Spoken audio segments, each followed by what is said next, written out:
July the 17th, 1918. The wheel had come full circle.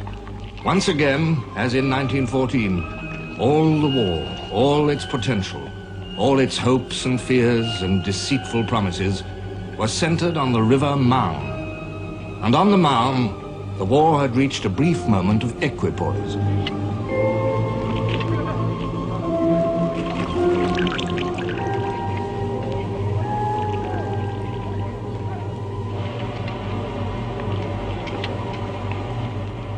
The last of the great German offensives on the Western Front had been launched 3 days before.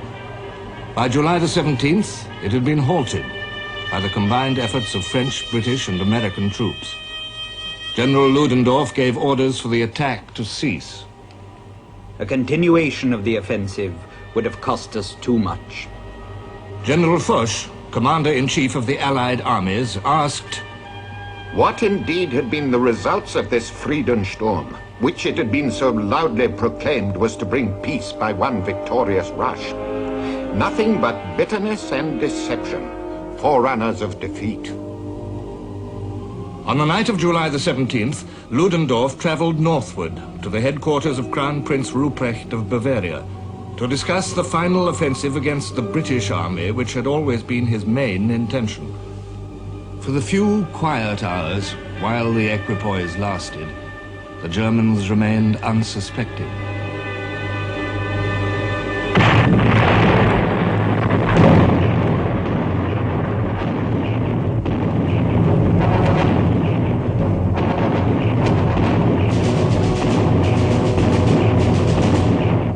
Field Marshal von Hindenburg described their awakening.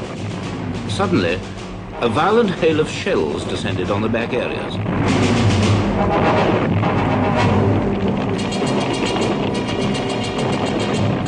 The enemy was undoubtedly attacking on the whole front from the Aisne to the Marne.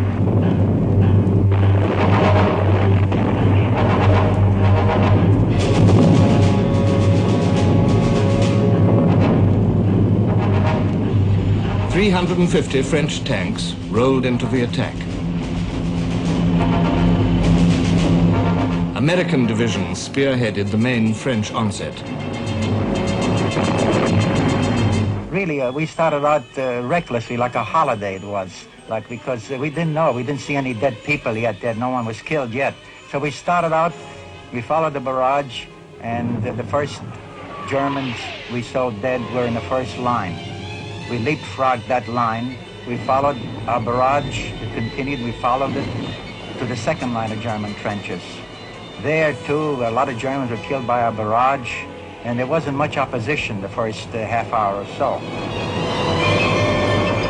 When the Germans recovered from their surprise, resistance stiffened. It was never easy to defeat the German army.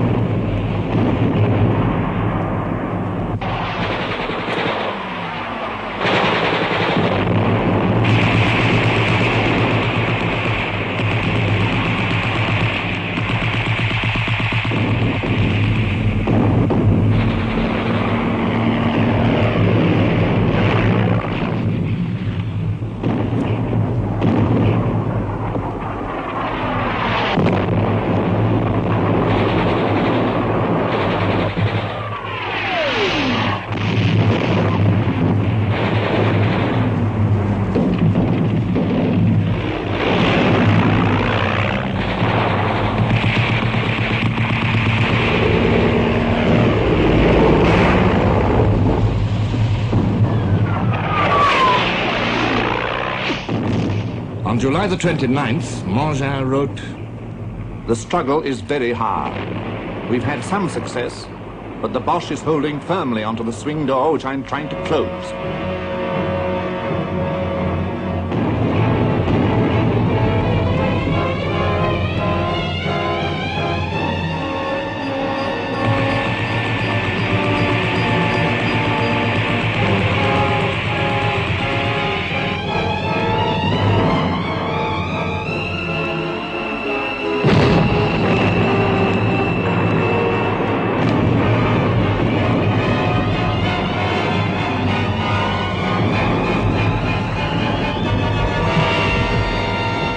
Steadily, reluctantly, fighting stern rearguard actions, the Germans were forced to withdraw.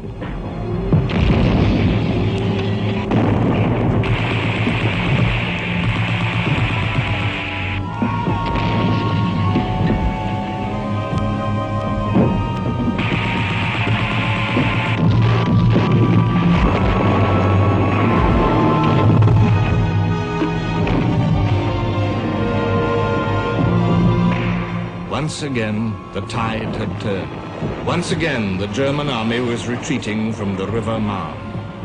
Hindenburg wrote, It was a grievous decision.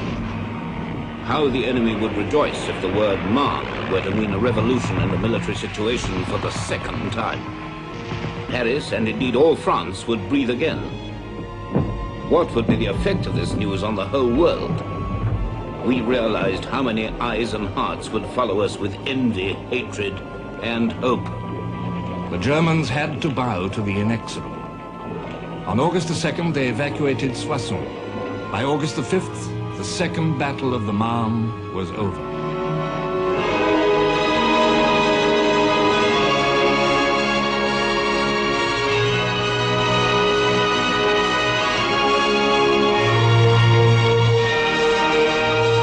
The Allies had taken over 29,000 prisoners and nearly 800 guns.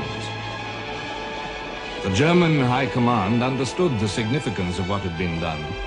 In Ludendorff's words, The attempt to make the Entente incline to peace by means of German victories before the arrival of the American reinforcements had failed. The impetus of the army had not sufficed to deal the enemy a decisive blow before the Americans were on the spot in considerable force. It was quite clear to me that our general situation had thus become very serious. what would be the effect of this news on the whole world? Asked Hindenburg. This indeed was a key question. In France, a great surge of relief greeted the retreat of the German armies and the removal of the threat to Paris.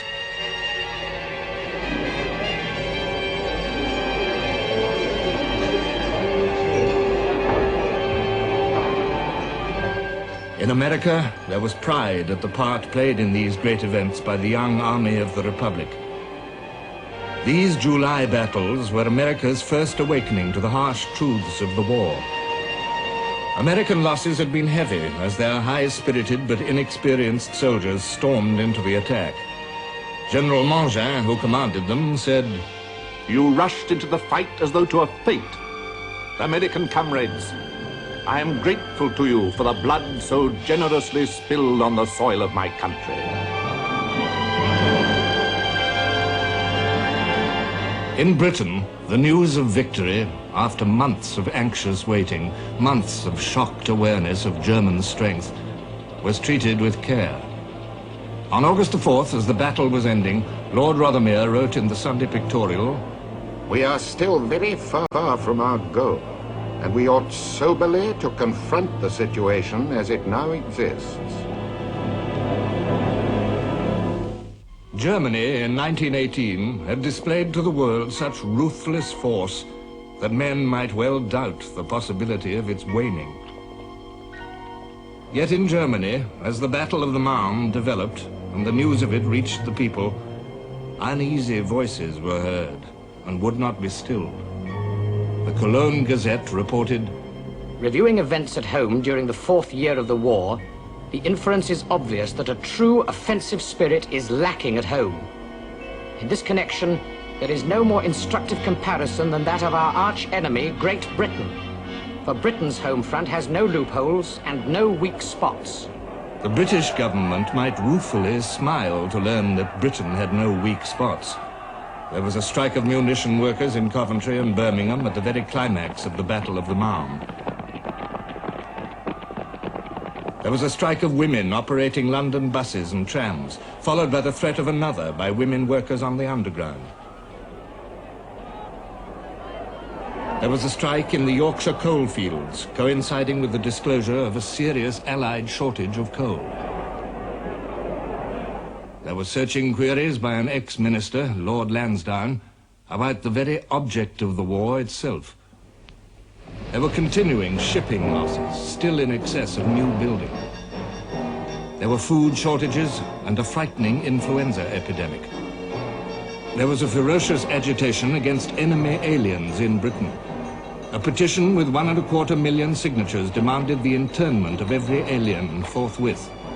The largest mass meeting in Trafalgar Square since the outbreak of war urged the same thing.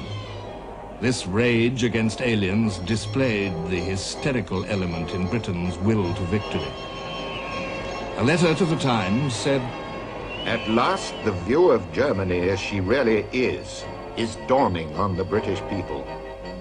They are beginning to think that with a nation so polluted and polluting, whose ideals are so false, and whose human feeling is so dead, no people acknowledging the morals of Christianity or even of civilization ought, as it values its own soul, to have truck or dealing or even speech. On August the 8th, the London Times reported an article in the Frankfurter Zeitung. There would be little sense in yielding to illusions about what is before us. We shall have to go on fighting during the winter, and doubtless during next summer also. And the troops which are crossing the ocean every day from America must feed the war, like fresh logs thrown upon a dying fire. And this will not make the fighting easy. On this day, August the 8th, fresh logs were indeed thrown on the fire. On July the 17th, the eve of Foch's counterstroke on the Marne, the British Commander-in-Chief, Sir Douglas Haig, had suggested to him a joint French and British attack to relieve the important rail centre of Amiens. This proposal, said Foch, was perfectly in harmony with my way of looking at the matter. On July the 20th, he wrote to Haig, Having reached the point where we now are, it is indispensable to seize the enemy and attack him, wherever we can do so to our own advantage. The combined attack should be carried out at once. Haig had been preparing this stroke for over 2 months. He entrusted it to General Rawlinson's Fourth Army. The whole British Army was now a very different force from the one which emerged from the great, costly defensive battles of March and April. Haig recognized the transformation. 2 months of comparative quiet worked a great change in the condition of the British armies. The drafts sent out from England had been largely absorbed. Many of the reinforcements from other fronts had arrived, and the number of our effective infantry divisions had risen from 45 to 52. In artillery, we were stronger than we had ever been. The British Army was ready to take the offensive. By 1918, British war production was truly organized on the scale of these tremendous needs. In March and April, under the German hammer blows, the British Army lost over 1,000 guns and vast quantities of war material. British production was able to replace these losses before the same battles were over. At the end of April, the King addressed a message to the munitions workers. The King has learned from the military authorities that practically all the losses and expenditure of munitions during the battle have already been made good without any undue depletion of normal reserves, out of the resources which have been held in readiness and by the additional effort which had been made. There are now actually more serviceable guns, machine guns and aeroplanes with the British armies in the field than there were on the eve of the German attack. Thus fortified, Haig completed his preparations to counterattack. But, as 1916 and 1917 had shown, something more was needed than filled ranks and vast stocks of war material. Secrecy. By every trick in the book, the British Fourth Army worked to achieve surprise. Every soldier had a notice pasted into his paybook. It said, Keep your mouth shut. The success of any operation we carry out depends chiefly on surprise. Do not talk. When you know that your unit is making preparations for an attack, don't talk about them to men in other units or to strangers. And keep your mouth shut, especially in public places. Do not be inquisitive about what other units are doing. If you hear or see anything, keep it to yourself. The success of the operations and the lives of your comrades depend on your silence. On July the 28th, Foch placed the first French army under Haig's command for the forthcoming battle. This was kept secret. Haig wrote to the French commander, to tell him that I would not call at his headquarters until operations had started, in order not to excite suspicion.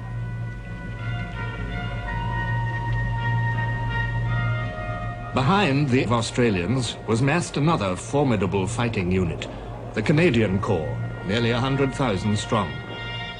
This too was kept secret. Behind them all, to exploit a success, the Cavalry Corps was brought in, with over 15,000 horses to hide on the empty Somme uplands.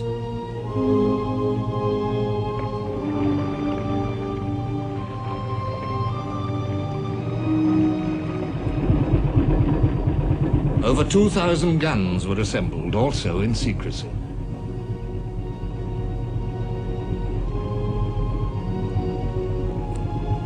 And since this was 1918 and a different style of war, Rawlinson had under his command, silently gathered, some 800 aircraft and 534 tanks. Of all this, the German High Command knew nothing. On August the 4th, Ludendorff composed an order of the day. I'm under the impression that in many quarters the possibility of an enemy offensive is viewed with a certain degree of apprehension. There is nothing to justify this apprehension, provided our troops are vigilant and do their duty. The Battle of Amiens opened at 4:20 a.m. on August the 8th. We are the dead. Short days ago we lived, felt dawn, saw sunset glow, loved and were loved, and now we lie in Flanders fields. Take up our quarrel with the foe. To you from failing hands we throw the torch. Be yours to hold it high. If ye break faith with us who die, we shall not sleep.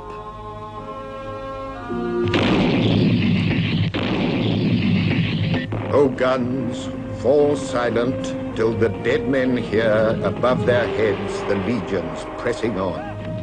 O flashing muzzles, pause, and let them see the coming dawn that streaks the sky afar. Then let your mighty chorus witness be to them and Caesar that we still make war. Tell them, O guns, that we have heard their call, that we have sworn and will not turn aside, that we will onward till we win or fall, that we will keep the faith for which they died. 0 hour, 8th of August. 400 tanks along the Amiens front. Is there a man alive of us who forgets? What a day. 400 tanks in line of battle. Good going, firm ground. The air grows electric. 2 minutes to go. Watch his tick, heart's beat. 1 minute to go. Then the whole world upheaves. No words can describe it. Just the whole world heaves, rocks, tumbles, turns upside down, ricochets. We can see, hear, and feel nothing. The driver's on his seat, his hand on the clutch. Soon she's humming, sweet and low. I depress the pedal and she roars magnificently, like the great man-eater she is. She gives a lurch and a roll. The gunners spread their feet for balance, and we're off.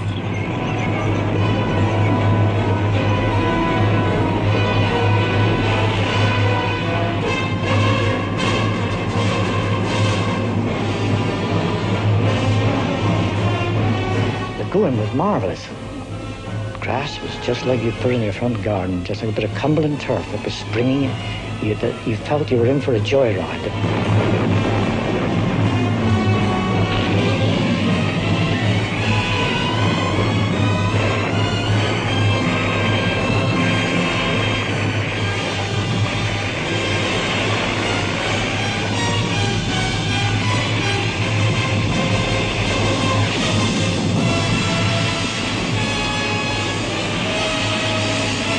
whole plateau, seen from the air, was dotted with parties of infantry, field artillery, and tanks, moving forward. Staff officers were galloping about, many of them riding horses in battle for the first time. No enemy guns appeared to be firing, and no coordinated defense was apparent.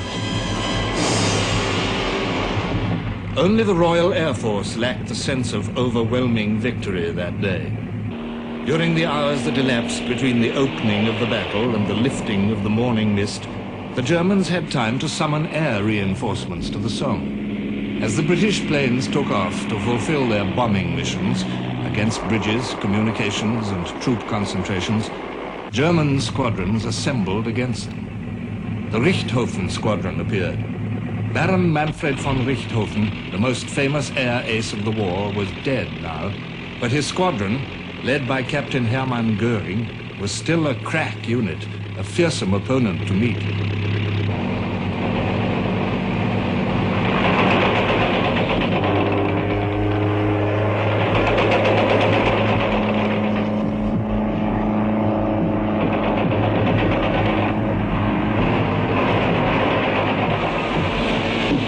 Air Force lost 44 machines in battle, and 52 more were wrecked.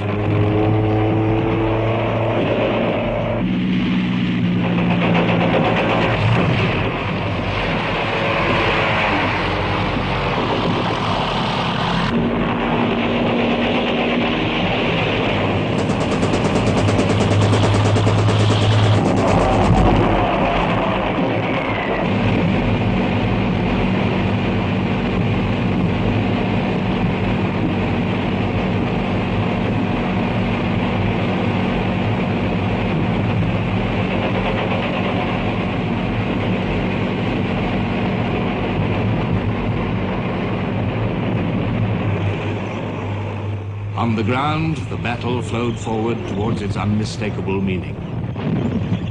The tanks were going forward and taking position after position, the infantry following up behind, and even all the Germans brought their artillery out of their pits.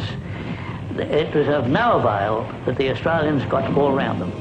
While this was taking place, the horse artillery galloped into action. And in the meantime, German prisoners were coming up, but it was a morning of victory.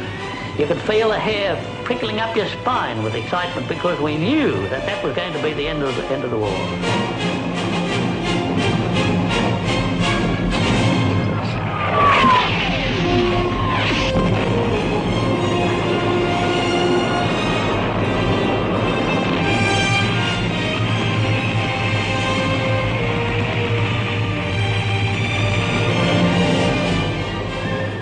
By 1:30, the Australians were on all their objectives. They had captured over 7,800 prisoners and 173 guns. The Canadians made the deepest advance, nearly 8 miles, and took nearly 5,000 prisoners. Altogether, the British and French armies captured some 15,000 Germans that day. Was this the reward, at last, of patient years of endeavor? Was this what Vimy might have been, what Messines should have been, what Cambrai could have been? Field Marshal Haig wrote, "The situation has developed more favorably for us than I, optimist though I am, had dared to hope."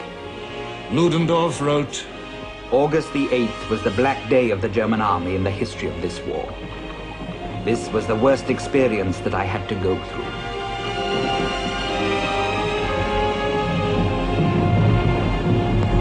The Battle of Amiens was a new beginning, the glint of a new hope.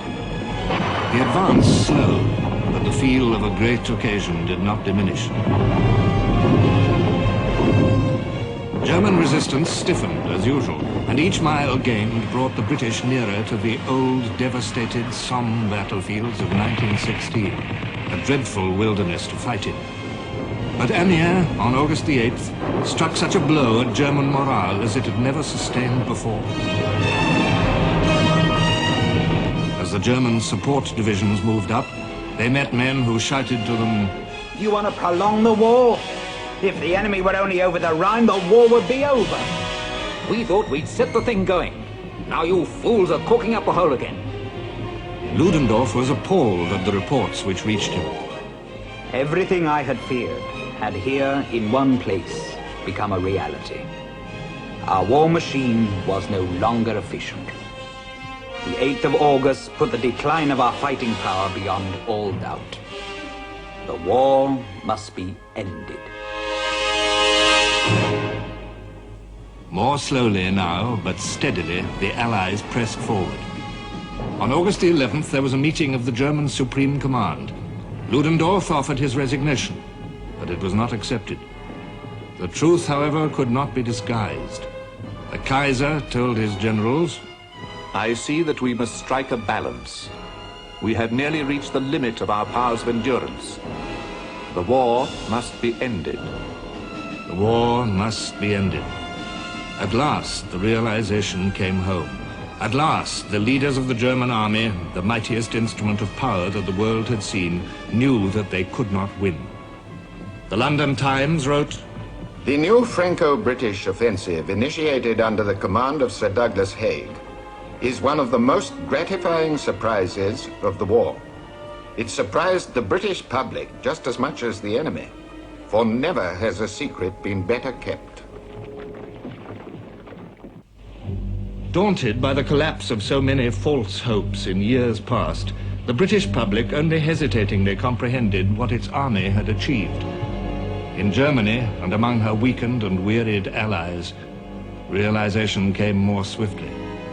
A Vienna paper wrote, The German retreat on the Marne concerns us just as much as if our own troops had been fighting there. And the beating hearts with which we follow the news of the battle at Amiens are inspired by our comprehension of the extent to which our destiny is interwoven with these events.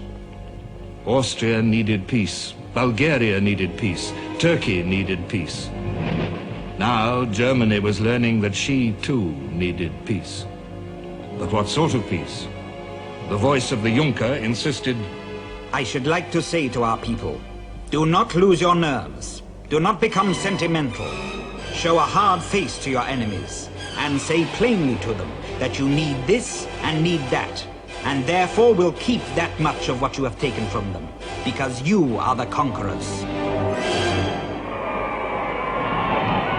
Germany began to learn that there could be no negotiating of peace, no compromise accommodation. The righteous wrath of the American people, embodied in President Wilson, the determination of Britain, passionately asserted by Lloyd George, would not contemplate such a thing. And Clemenceau had spoken for France. I, gentlemen, I wage war. In domestic policies I wage war. In foreign policies I wage war. Always, everywhere, I wage war. And I shall continue to wage war until the last quarter of an hour. How long, O Lord, how long before the flood of crimson welling carnage shall abate? From sodden plains in west and east, the blood of kindly men streams up in mists of hate, polluting thy clean air. And nations great in reputation of the arts that bind the world with hopes of heaven sink to the state of brute barbarians, whose ferocious mind gloats o'er the bloody havoc of their kind, not knowing love or mercy. Lord, how long shall Satan in high places lead the blind to battle for the passions of the strong? Peace was still a distant vision in August 1918. In the mood of all the warring nations, there was still a steep outstanding debt to be paid in blood and destruction. The fight went on. Marshal Foch, he became a Marshal of France on August the 6th, widened the battlefront southward, drawing in new French armies. Now Haig widened the British front of attack also. On August the 21st, his Third Army opened the Battle of Bapaume.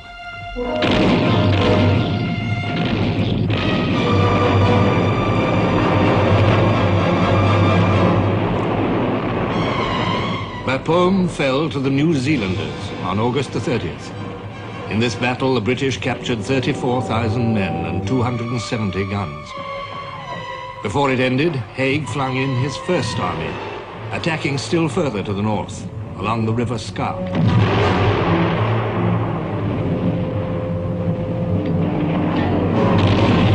Their fight produced 16,000 prisoners and 200 guns. And so into September, and yet another battle by the 4th and 3rd Armies. 12,000 prisoners and 100 guns. It was a majestic progress at last, after long years of waiting and enduring. But the cost was high for men who had fought so long. At home, the British people began to have the sense of victory. One by one, the headlines stilled their doubts. August the 23rd. New British advance. August the 24th. British front ablaze. August the 26th. Pressing the advance. August 27th. Battle front spreading. August the 28th. Allies sweep forward. August the 30th. The flowing tide. The Times commented, The arrival of our forces at Bapaume set the seal on a wonderful weekend and brought into view possibilities which were certainly not in sight a week ago.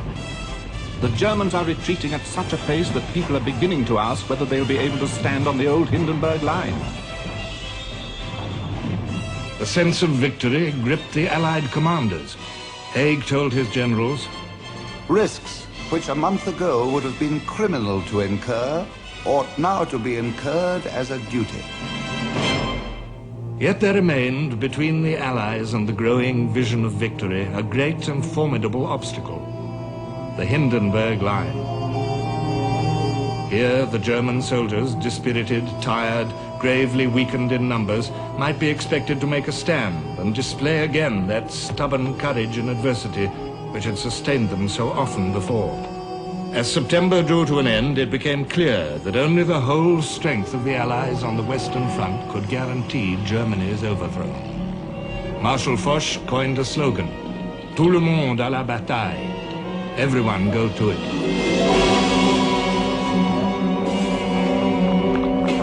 Now the Americans joined in, fighting as an army in their own right. Already on September the 12th, they had cleared the Saint-Mihiel salient near the famous fortress of Verdun, taking 15,000 prisoners and 450 guns. It was a fine achievement in their first great offensive. But now, for the massed blow of the whole alliance, the direction of the American effort had to be changed.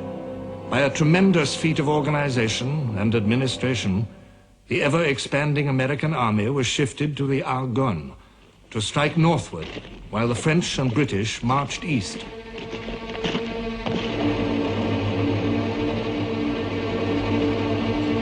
And in the north, the Belgian army also would attack, beside the British Second Army, fighting under the orders of King Albert of the Belgians. By September the 26th, all was ready.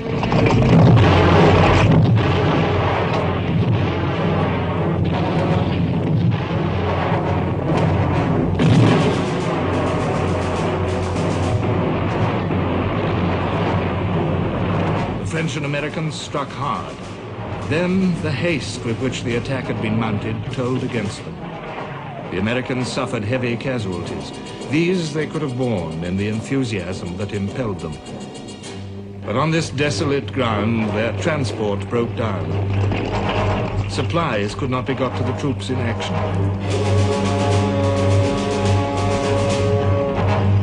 The wounded could not be removed. The American onslaught slowed and stopped. It didn't matter. On September the 27th, the British Third and First Armies struck at the Hindenburg Line itself and made a breach 12 miles wide and 6 miles deep.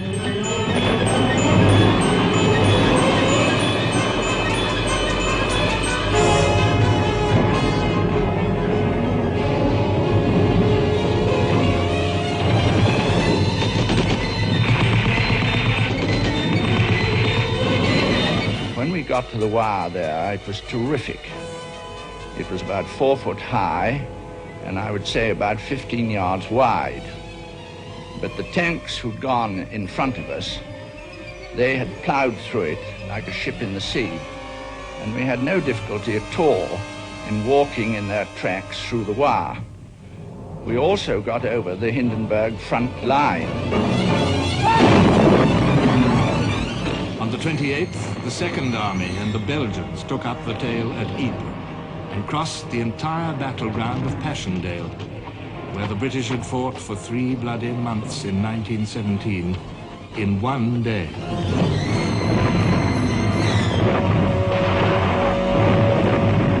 And on that day, too, the Fourth Army, with Americans fighting beside the Australians, joined in to the south.